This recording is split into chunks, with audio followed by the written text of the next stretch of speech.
तो मध्य प्रदेश पटवारी परीक्षा में प्रीवियस ईयर के पेपर को हम यहाँ पे हल करके आपको बताने वाले हैं। आप ध्यान दीजिएगा कि प्रीवियस ईयर का पेपर, उसका बेसिक्स क्या है, इस पर हमको पकड़ बनानी है। निश्चित तौर पर हमसे अच्छे से सवाल बनेंगे जब पकड़ बना करके चलेंगे प्रीवियस ईयर पेपर का। उसके बेस को समझना होगा, तब तो इस साल की प्रश्नों की प्रकृति समझ में आएगी, किस तरह से आने वाले हैं। क्योंकि इस बार 200 प्रश्न आने हैं और समय 3 घंटे का होगा। चलिए हम शुरू कर लेते हैं। यहाँ पे हम आपको 20 प्रश्न बताने वाले हैं गणित के, और गणित के 20 प्रश्नों को हम निश्चित तौर पर फार्मूले के हिसाब से और कुछ ट्रिक्स के हिसाब से हम हल करके आपको बताएंगे। बने रहिएगा वीडियो पर। आगे चलिए। सवाल क्या है? वर्ग के अंतर्गत 4। ये सवाल वर्ग के अंतर्गत 4 रूपित सर्वांग भागों का प्रत्येक का क्षेत्रफल वर्ग का 3/16 है। वर्ग की भुजा 100 सेंटीमीटर है। आंतरिक वर्ग की भुजा क्या है? तो मेरे दोस्त, इस बात को ध्यान देना है कि वर्ग की भुजा कितना है, 100 का। तो देखो यहाँ पे वर्ग की भुजा 100 लिखा हुआ है।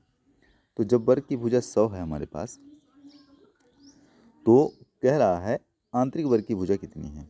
देखिए 100 है तो इसका हाफ कर देंगे, तो क्योंकि 20 से हाफ है तो ऑलरेडी 50-50 हो जाएगा। ये 50 हो जाएगा और ये भी 50 हो जाएगा। सारे इसके 50-50 हो जाएंगे।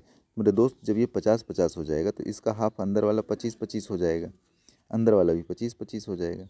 तो 25-25 दोनों को जोड़ देंगे, हाफ हाफ है तो कितना हो जाएगा, 50 हो जाएगा। तो मतलब अंदर वाली जो भुजा है वो 50 सेंटीमीटर का हो जाएगा। ये कि 50 मीटर का हो जाए, जो भी वर्ग इकाई होगी वही हो जाएगा। आपके ऑप्शन पर लिखा होगा 50 सेंटीमीटर। देखिए ऑप्शन 50 सेंटीमीटर सही है। इस तरह से हल करना है इसको। सरल सवाल है, ध्यान रखिएगा। अगला सवाल है दोस्तों, पाल 1 मिनट में 30 शब्द टाइप करता है। 10.5 मिनट में कितने शब्द टाइप करेगा? तो भैया 1 मिनट में इतना कर रहा है, तो 10.5 में 30 का गुना कर दो आप ऑलरेडी। तो 105 × 315, मतलब 315 शब्द टाइप कर सकेगा। अगले सवाल को ध्यान दीजिएगा। यदि x² ऋण 6x धन 25 बराबर 0, तो x ऋण 3² का मान कितना है? ये सवाल थोड़ा सा डिफिकल्ट है, लेकिन इस सवाल को हम अपने तरीके से हल कर रहे हैं। ध्यान दीजिएगा, चूँकि विविक्त कर निकालना है, और जब विविक्त कर निकालेंगे और इसके बाद फिर इसको रिलेट करेंगे, निश्चित तौर पर सही उत्तर आएगा हमारा। क्या कह रहा है? विविक्त का d बराबर b² माइनस 4ac होता है। ये ध्यान रखिएगा। तो d बराबर क्या होता है हमारे पास? d का मतलब 6 होगा और c का मतलब 25 होगा, a का मतलब 1 होगा। तो b² मतलब 6² मतलब 6 छंगा 36, ऋण 4 गुने a का मतलब 1 और c का मतलब 25, तो 25 चौको 100, तो गुने 25 कर दो आप, सीधी सी बात है। यानी 36 ऋण 100। तो 36 में 100 जब घटाएंगे ना तो 64 बचेगा। देखिएगा माइनस का 64 आ रहा है, मतलब जब d का मान 0 से छोटा होता है, जब d का मान 0 से छोटा है, मतलब ऋण 64 है तो 0 से ऑलरेडी छोटा है। तो जब d का मान हमारे पास 0 से छोटा है, 0 से छोटा है जब d का मान, ये लो 0 से छोटा होगा, तब क्या होगा? मूल जो है वह अब क्या होंगे मूल समीकरण के? d से छोटा होगा। तो d से छोटा हमको लिखना है। इस ऑप्शन में d से छोटा वाला जो ऑप्शन है वो हमारा उत्तर होगा। लेकिन यहाँ पे 2 ऑप्शन दिया हुआ है, ऋण 16 और ऋण 9 भी है। अब ऋण 16 और ऋण 9 में कौन सा उत्तर होगा? जब हम फंस गए इस बात में, तब हमको x-3² का मान रखना है। कैसे मान रखेंगे? देखिएगा, x-3 बराबर 0 कर देंगे और x बराबर 3 कर देंगे। भैया जहाँ जहाँ x है वहाँ वहाँ 3 रख देंगे इस वाले समीकरण में। अब हम तब उत्तर प्राप्त कर लेंगे। तो x² है तो 3² मतलब 3 त्रिक 9, ऋण 6 त्रिक 18 हो जाएगा। भैया x का मान रख दिए और धन 25 रख दिए। देखिएगा अब 3 त्रिक 9, 9 में 18 घटाएंगे तो ऋण 9 और धन 25, 25 में 9 घटाएंगे तो 16 बचेगा। और चूंकि मान इसका छोटा होगा, इसलिए हमारे पास क्या प्राप्त होगा? -16 प्राप्त हो जाएगा। ठीक है, बिल्कुल, चूंकि इसको घटाएंगे तो 16 ही प्राप्त होगा, लेकिन हम क्या कर रहे हैं इसमें कि d का मान जो है 0 से छोटा होना है, इसलिए जो है हम -16 को हम रिलेट करके और लगा रहे हैं। ये हमारा सही तरीका है। आगे देखिएगा अगला सवाल हमारे पास 7 संख्याओं 23, 123, 423, 623, 823, 1023 और 1223 का औसत कितना होगा? तो हम इसके औसत को इस तरह से निकालेंगे कि सारी संख्याओं को जोड़ देंगे और जोड़ने के बाद जितनी संख्याएं हैं उस संख्याओं से भाग दे देंगे। तो सारी संख्याओं को जोड़ करके उस संख्या से भाग दे देते हैं, उत्तर प्राप्त हो जाता है। तो सारी संख्याओं को जब जोड़ेंगे दोस्त, तो जोड़ना हमारा 4361 हो जाएगा। 4361 हो जाएगा भैया। इन सारी संख्याओं को जोड़ देंगे और इसके बाद जितनी है उसको 7 का भाग दे देंगे तो औसत निकल जाएगा। तो औसत निकालने के लिए देखिएगा क्या करते हैं। 7 छंग 42 बचेगा 1 तो 16 हो जाएगा। तो 7 दूना 14 बचेगा 2 तो 21 हो जाएगा। 7 त्रिक 21 623 आपका निश्चित तौर पर उत्तर हो जाएगा हमारे पास। चलिए अगला सवाल क्या है हमारे पास। अगला सवाल ये, वर्ग की प्रत्येक भुजा अंकित बिंदुओं पर त्रिभाजित की जाती है। मतलब त्रिभाजित मतलब समान भाग में बांट दिया गया है। ये देखिए, आंतरिक लघुत्तर वर्ग का बाह्य दीर्घतर वर्ग के क्षेत्रफल से अनुपात क्या होगा। तो देखिए भैया, अगर हम 10-10 का मान लेते हैं, 10-10-10 तो कितना हो जाएगा, 10 तिहाई 30 और अंत ये वाला भी 30 हो जाएगा, 30 तिहाई 90। तो इसका क्षेत्रफल कितना हो जाएगा, बाहर वाले का 900। अब अंदर वाले का देख लेते हैं, अंदर वाले का क्षेत्रफल कितना हो रहा है। देखिए अंदर वाले के क्षेत्रफल को हमें करना है और करके बताना है कि कितना होगा, और ध्यान से देखिएगा वीडियो भी। और आगे के स्टेप क्या है, देखिए अंदर वाले की ये वाली लाइन निकाल लेंगे, तो एक का जब निकल जाएगा तो सारे को हम परिमाप निकाल के या कि क्षेत्रफल एक भुजा का निकालें तो क्षेत्रफल निकाल लेंगे, अनुपात निकल जाएगा जो अनुपात पूछ रहा है। देखिएगा 30-30 हो गया, तो भैया एक का क्षेत्रफल विकर्ण निकालेंगे क्योंकि यहाँ पे 90 डिग्री बन रहा है, तो विकर्ण कर्ण निकालेंगे।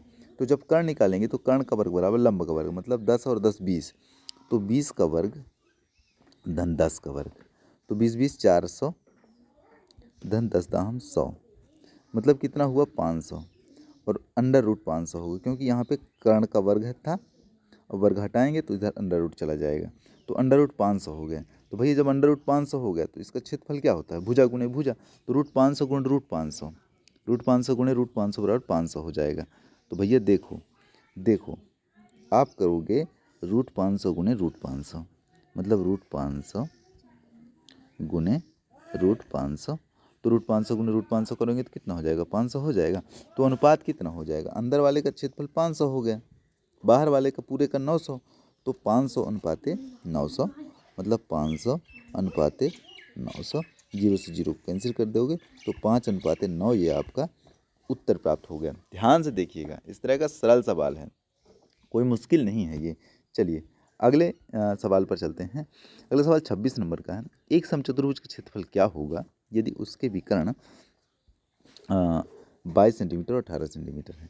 तो समचतुर्भुज क्षेत्रफल का सूत्र होता है दोस्त 1/2 गुणे d1 d2, d1 d2 मतलब पहले विकर्ण गुणे दूसरे विकर्ण, तो 1/2 गुणे 22 गुणे 18 कर दो, तो ठीक है ना, 2 नम्मा 18 कर दो, 9 दूना 18 किया 88, 9 दूना 18 19, 198 वर्ग सेंटीमीटर यहाँ पे आपका उत्तर प्राप्त हो गया। चलिए अगले सवाल को हल करिए, और अगला सवाल निश्चित तौर पर सही होगा।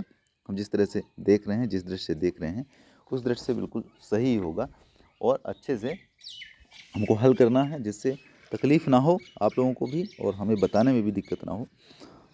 क्या है सवाल, x बराबर 3 है तो x धन 1/x का होल स्क्वायर क्या होगा। तो x धन 1/x का होल स्क्वायर कितना होगा। तो दोस्त x का गुणा x से कर देंगे तो x स्क्वायर धन 1 हो जाएगा बटे x का होल स्क्वायर हो जाएगा। अब देखिएगा इसको हम इस हिसाब से हल करके आपको बता रहे हैं। x स्क्वायर है, x का मतलब 3 है, तो 3 स्क्वायर, तो 3 त्रिकाई 9 धन 1/9, तो 9 और 1 10 का इसका स्क्वायर है, 9 1 10 का स्क्वायर, तो 10 का स्क्वायर बटे 9, ठीक है ना, 3 त्रिकाई 9 मतलब 10 दाम 100/9 हो जाएगा। तो सीधी सी बात है, आपका उत्तर 100/9 प्राप्त हो गया। चलिए सवाल के अगले पड़ाव पर, और अगला सवाल है 79 60 20 49 और 12, इन सबको जोड़ देंगे तो सबको जोड़ देंगे 79 60 20 49 और 12, तो 9 2 11, 11 और 9 20 की शून्य हासिल 2, 1 और 4 5, 5 2 7 6 13, 13 7 20, 20 2 22, 220 में हम कितने का भाग देंगे, जितनी संख्याएं हैं उतने का अपन भाग देंगे। तो कितनी संख्या है इसमें, 5 संख्याएं हैं, 5, 5 चौको 20, 5 चौको 20, 44 हो जाएगा। आपका उत्तर 44 है। चलिए अगले सवाल की ओर ध्यान दीजिए। x बराबर 3, तो एक्स क्यूब धन 13 एक्स स्क्वायर ऋण 22 एक्स ऋण 8 का मान क्या होगा। तो जहाँ जहाँ x होगा वहाँ वहाँ 3 रखते चले जाना है। तो सूत्र है एक्स क्यूब धन 13 है एक्स स्क्वायर ऋण 22 एक्स ऋण 8, और इसका क्या हो जाएगा, ध्यान दीजिएगा। एक्स क्यूब मतलब 3 क्यूब, 3 त्रिकाई 9 त्रिक 27 धन एक्स स्क्वायर मतलब 3 त्रिकाई 9 13 नंबर 117 ऋण एक्स का मतलब 3, तो 22 तिहाई 66 और ऋण 8 हो जाएगा। अब देखिए 7 7 14 की 4 हासिल 1 और 2 2 और 1 3 और 1 4 144 ऋण 8 6 14 की 4 74 हो जाएगा। 144 में 74 घटाएंगे तो 70 बचेगा और यही आपका उत्तर होगा। चलिए अगला सवाल क्या है हमारे पास। अगला सवाल है 11/37 के दशमलव रूप में 2017वीं स्थिति है। हम एक बात ध्यान रखते हैं कि जब 2017वीं स्थिति की बात कह रही है तो 2017वां विषम संख्या है। इधर हमारा पहले नंबर पर जो अंक आएगा वही हमारा उत्तर होगा। तो अगर 37 से हम अगर 11 का भाग देते हैं, ठीक है ना, 11 का, तो भाग ना पहुँचे तो लब्धे शून्य करेंगे, 110 हो जाएगा। दशमलव रखेंगे तो 2 करेंगे तो 37 दूनी 2 सत्ते 14 की 4 हाथ 2 3 6 1 7 74 हो जाएगा। घटाते चलेंगे, इकाई में 2 है ना, तो पहले अंक विषम अंक होता है, तो पहले अंक में 2 है मतलब 2017वें अंक में भी 2 ही होगा। चलिए आगे का सवाल ए और बी के आयु का संबंधित अनुपात 2:3 है। 5 वर्ष पश्चात यह 3:4 हो जाएगा।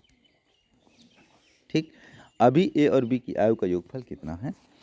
तो देखिए ए और बी की आयु का संबंधित अनुपात देखना है, हमको ए लिखना है और बी लिखना है और इनके आयु का अनुपात निकालना है जल्दी जल्दी। ए का यदि 2x निकाल लेते हैं, कितना 2x, और बी का कितना निकाल लेते हैं 3x निकालते हैं, तो 5 वर्ष पश्चात 3/4 होगा। इसमें दोनों में 5 जोड़ देते हैं। देखिए 2x धन 5 बटा 3x धन 5 बराबर कितना हो जाता है 3/4 बराबर 3/4 हो जाता है। और 3/4 को हम इस हिसाब से करके आपको दिखा रहे हैं कि कैसे इसका हल सही होगा। देखिए 4 दूना 8x हो जाएगा, 8x धन 4 पंचे 20 बराबर 3 त्रिकाई 9x धन 3 पचे 15। क्यों, क्योंकि तिर्यक गुणा हम कर देते हैं। 8x में 9x घटाएंगे तो ऋण x बचेगा और 15 में 20 घटाएंगे तो ऋण 5 बचेगा, मतलब x बराबर 5 हो जाएगा। अब क्या कह रहा है सवाल, ए और बी की आयु का योगफल क्या होगा। 5 वर्ष पश्चात ए और बी की आयु का योगफल क्या होगा। तो भैया 5 वर्ष पश्चात क्या निकालेंगे ना, ए और बी की आयु का योग कितना होगा।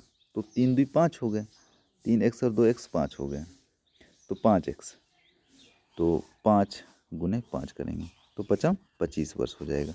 सीधी सी बात है, उत्तर आपका मिल गया। चलिए अगला सवाल क्या है। अगला सवाल देखिए, अमित एक कार्य को 12 घंटे में और बाला 18 घंटों में पूर्ण कर सकता है। अमित का कार्य आरंभ करता है और 4 घंटों के पश्चात बाला उसका सहभागी बन जाता है। मतलब अमित तो जो है कार्य शुरू करता है और अमित के 4 घंटा कर लेने के बाद 4 घंटा कर लेने के बाद जो है बाला शामिल होता है। अब सवाल को कुछ मॉडिफाई नहीं करना है, बहुत सरल तरीके से हल कर लेना है। देखिए अमित लिखेंगे और बाला लिखेंगे, क्या क्या, अमित लिखेंगे और बाला लिखेंगे। तो भैया अमित और बाला, अब ध्यान दीजिएगा, अमित कार्य कितने में करता है 12 है, बाला कार्य कितने में करता है 18 है, और दोनों का एलसीएम निकालेंगे लेंगे। तो 12 18 का एलसीएम हो जाएगा 36। ये लो, अब जब 36 हो गए तो 12 तिहाई 36, 18 दूना 36। अब देखिएगा काम, अब देखिएगा सरल काम। तो बाबू 36 कार्य, तो अमित का 4 घंटे का कार्य कितना होगा 12, तो भैया अमित का 4 घंटे का कार्य कितना होगा 3 गुणे 4, तो 3 गुणे 4, तो 3 चौको 12, तो 36 में जब अपन 12 माइनस कर देंगे तो कितना बचेगा 24 बचेगा। कितना बचेगा 24। अब 24 में किसका निकालना है, 24 में 5 का भाग देना है, 3 2 5 हो जाए दोनों का जोड़, इसका और इसका जोड़, तो 5 निकाल देते हैं, 5 का भाग कर देंगे तो 5 चौको 20, 5 अट्ठे 40, 4.8 होता है। और 4 घंटा उसने पहले कर चुका है, 4 घंटा उसने कार्य पहले कर चुका है, तो उसको जोड़ दोगे 4 घंटा जो पहले किया है उसको, तो 4 4 8.8 घंटे, 8.8 घंटे में उसने पूरा काम कर लिया। चलिए ये मज़ेदार चीज़ है, जानदार है, शानदार है। चलिए अगले सवाल को 33 नंबर का सवाल है। एक विद्यार्थियों ने 25 प्रश्नों में से 20 प्रश्न करने का प्रयास किया। प्रत्येक सही उत्तर से 4 अंक प्राप्त होते हैं और गलत उत्तर पर 2 अंक प्राप्त होते हैं, कटते हैं। विद्यार्थी ने 50 अंक प्राप्त किए, उसने सही उत्तर क्या है? तो देखिए इसका सही तरीका है, देखिए क्या है? ऑप्शन को पकड़ेंगे। ऑप्शन में कितने सही उत्तर किए? 10 सही किया है, 12 सही किया, 14 सही किया और 15 सही किया। ऑप्शन पकड़ते हैं। जब 10 सही किया तो कितना अंक पाया? 10 चौको 40 अंक, 12 चौको 48 अंक, 14 चौको 56 अंक, 15 चौको 60 अंक। तो भैया 10 किया, प्रश्न तो 20 किया, तो बाकी 10 किया, बाकी 10 का 2, 10 दूना 20 अंक कटना है ना इसमें। तो 40 में 20 घटाएंगे तो 20, कह रहा है 50 अंक मिलना चाहिए हमको। और फिर देखिएगा मज़ेदार चीज़, 12 चौको 48, कितना बचा? 8 बचा। तो 8 में 8 दूना 16 अंक मिलेगा। तो ठीक है, 48 में 16 घटाएंगे तो 50 नहीं होगा, ये भी कैंसिल है, ये भी कैंसिल है। 14 में 56, देखिए 14 है तो 7, 7 दूना 14, 56 में 14 घटाएंगे तब भी 50 नहीं होगा। अब देखिए ये 60 अंक प्राप्त हुआ है, बचेगा 5, और 5 का 2 नंबर, 5 दूना 10, तो 60 में जब 10 घटाएंगे तो 50 अंक प्राप्त होगा। ये विद्यार्थी ने 50 अंक प्राप्त किए। उसने कितने सही उत्तर, मतलब कितने सही उत्तर? 15 सही उत्तर किए। चलिए सवाल तो बन गया ऑप्शन से यहाँ पे। अगला सवाल, एक पासे को एक बार फेंका गया, 7 आने की प्रायिकता क्या है? देखिए भैया कभी भी पासे में 7 फलक नहीं होते हैं, 6 फलक होते हैं और प्रत्येक फलक पर 1 अंक लिखा रहता है।